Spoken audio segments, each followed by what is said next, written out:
Air India express മിന്നൽ പണിമുടക്ക് യുഎഇയിൽ നിന്നുള്ള സർവീസുകളെ ബാധിക്കുന്നുണ്ട്. ദുബൈയിൽ നിന്ന് ഷാർജയിൽ നിന്നുമുള്ള വിമാനങ്ങളൊക്കെ റദ്ദാക്കി. യാത്രക്കാർ ദുരിതത്തിലാണ്. വിവരങ്ങളുമായി ഷിൻ സെബാസ്റ്റ്യൻ ചേരുന്നുണ്ട്. ഷിൻസ്, യുഎഇയിലും പ്രശ്നം തന്നെയാണ്. ഇത് രാജ്യവ്യാപകമായി നടക്കുന്ന പണിമുടക്കാണ് എന്നാണ് കേരളത്തിൽ വിമാനത്താവളങ്ങളിലൊക്കെ കുടുങ്ങിയ യാത്രക്കാരോട് അധികൃതർ നൽകിയ വിശദീകരണം. യുഎഇയിലെ സാഹചര്യം എന്താണ് ഷിൻസ്?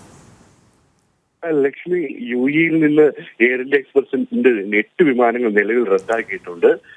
ദുബായിൽ നിന്ന് കോഴിക്കോടേക്കുള്ളതും തിരുച്ചിറപ്പള്ളിയിലേക്കുള്ള സർവീസുകളാണ് ഇപ്പോൾ റദ്ദാക്കിയിരിക്കുന്നത്.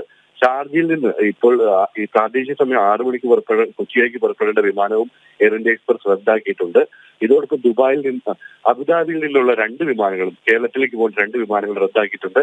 അതായത് യുഎഇയിൽ നിന്ന് എയർ ഇന്ത്യ എക്സ്പ്രസിന്റെ ഇന്ത്യയിലേക്ക് സർവീസ് നടത്തുന്ന എല്ലാ വിമാനങ്ങളും റദ്ദാക്കിയാണ്. ഏകദേശം 30 വിമാനങ്ങളാണ് യുഎഇയിൽ നിന്ന് ഒരു ദിവസം ഇന്ത്യയിലേക്ക് എയർ ഇന്ത്യ എക്സ്പ്രസ് വിമാനം സർവീസ് നടത്തുന്നത്. അതിൽ എല്ലാ വിമാനങ്ങളും റദ്ദായിക്കൊണ്ടിരിക്കുകയാണ്. ഇതിന്റെ പ്രധാന കാരണം നാട്ടിൽ നിന്ന് വിമാനം എത്തിയാൽ മാത്രമേ ഇവിടുന്ന് ഷിൻസ്, ഈ ഇവിടെ നിന്ന് അങ്ങോട്ട് വിമാനങ്ങൾ സംസ്ഥാനത്തെ സർവീസുകൾ മുടങ്ങിയത് മൂലം തന്നെ യുഎഇയിൽ നിന്ന് തിരിച്ചുള്ള വിമാന സർവീസുകളും അനിശ്ചിതത്വത്തിലായ സാഹചര്യത്തെക്കുറിച്ചാണ് ഷിൻസ് പറഞ്ഞുകൊണ്ടിരുന്നത്. നമുക്കറിയാം, കഴിഞ്ഞ ദിവസങ്ങളിൽ മാത്രമാണ് ഈ കണ്ണൂരിലേക്ക് ഗൾഫിൽ നിന്ന് കൂടുതൽ സർവീസുകൾ എയർ ഇന്ത്യ എക്സ്പ്രസ് അങ്ങനെ ഔദ്യോഗികമായി ആ ഒരു അറിയിപ്പ് ലഭിച്ചതിനെ തുടർന്ന് വലിയ ആഹ്ലാദത്തിലായിരുന്നു യാത്രക്കാരൊക്കെ. അപ്പോഴാണ് ഇരുട്ടടി പോലെ ഇതിപ്പോൾ സർവീസുകളെല്ലാം തന്നെ മിന്നൽ പണിമുടക്ക് മൂലം റദ്ദാക്കിയ ഒരു സാഹചര്യം ഉണ്ടായത്. യുഎഇയിലും അതേ അനിശ്ചിതാവസ്ഥ. ഷിൻസ് പറഞ്ഞോളൂ, തുടർന്നോളൂ. ലക്ഷ്മി, ഈ എയർ ഇന്ത്യ എക്സ്പ്രസിന്റെ സർവീസുകൾ വിപുലീകരിക്കുന്നു എന്നുള്ള വാർത്തകൾ കണ്ണൂരിലേക്ക് അടക്കം, ലക്ഷ്മി പറഞ്ഞാൽ കണ്ണൂരിലേക്ക് അടക്കം എയർ ഇന്ത്യ എക്സ്പ്രസിന്റെ സർവീസ് വിപുലീകരിക്കുന്ന വാർത്ത പ്രവാസികൾ ഏറെ ആഹ്ലാദത്തോടെയാണ് കേട്ടിരുന്നത്. പ്രവാസികളുടെ ഏറെക്കാലത്തെ ആവശ്യമായിരുന്നു കണ്ണൂരിലേക്ക് അടക്കമുള്ള എയർപോർട്ടുകളിലേക്ക് പുതിയ സർവീസുകൾ.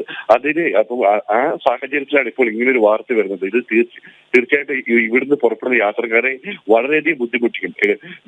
വിസ കാലാവധി കഴിഞ്ഞ് നാട്ടിലേക്ക് പോകുന്നവരടക്കമുള്ള യാത്രക്കാർ ഉണ്ടാകും. അവർ കൂടുതൽ ഫൈൻ അടക്കമുള്ള കാര്യങ്ങൾ വരാനുള്ള സാഹചര്യമുണ്ട്. അവർ എയർപോർട്ടിൽ എത്തിയതിനു ശേഷം പെട്ടെന്നാണ് ഈ വിമാനം റദ്ദാക്കിയ കാര്യം അറിയുന്നത്. ഇതെല്ലാ യാത്രക്കാരും പ്രതിസന്ധിയിലാക്കുന്നുണ്ട്. ഇപ്പോൾ ഇവിടുത്തെ എയർ ഇന്ത്യ എക്സ്പ്രസ് അധികൃതരെ വിളിച്ചു ചോദിക്കുമ്പോൾ അവർ കൃത്യമായ ഒരു ധാരണയില്ല എന്താണ് സംഭവിക്കുന്നത്. ഇപ്പൊ ഇവിടെ പുലർച്ചെ 6 മണി കഴിഞ്ഞ് 6:30 ആകുന്നേ ഉള്ളൂ. അപ്പൊ അതുകൊണ്ട് ആൾക്കാർക്ക് വലിയ ഇതിനെപ്പറ്റി ധാരണയായിട്ടില്ല എന്താണ് സംഭവിക്കുന്നത്. പക്ഷേ വിമാനങ്ങളെല്ലാം ഇപ്പോൾ അറിയാൻ കഴിഞ്ഞിരിക്കുന്നത് റാസൽ ഗെയിമിൽ നിന്നുള്ള എയർ ഇന്ത്യ എക്സ്പ്രസ് വിമാനങ്ങളും റദ്ദാക്കിയിട്ടുണ്ട്. അപ്പോൾ പൂർണ്ണമായും എയർ ഇന്ത്യ എക്സ്പ്രസിന്റെ യുഎഇയിൽ നിന്ന് ഇന്ത്യയിലേക്കുള്ള എല്ലാ സർവീസും റദ്ദായിക്കൊണ്ടിരിക്കുകയാണ്. അത് പ്രധാന കാരണം നാട്ടിൽ നിന്ന് വിമാനം എത്തിയാൽ മാത്രമാണ് ഇവിടുന്നുള്ള വിമാന സർവീസ് ആരംഭിക്കാൻ പറ്റും. നാട്ടിൽ നിന്ന് വരുന്ന വിമാനങ്ങളാണ് യുഎഇയിൽ എത്തുന്ന വിമാനങ്ങളാണ് നാട്ടിലേക്ക് മടങ്ങുന്നത്.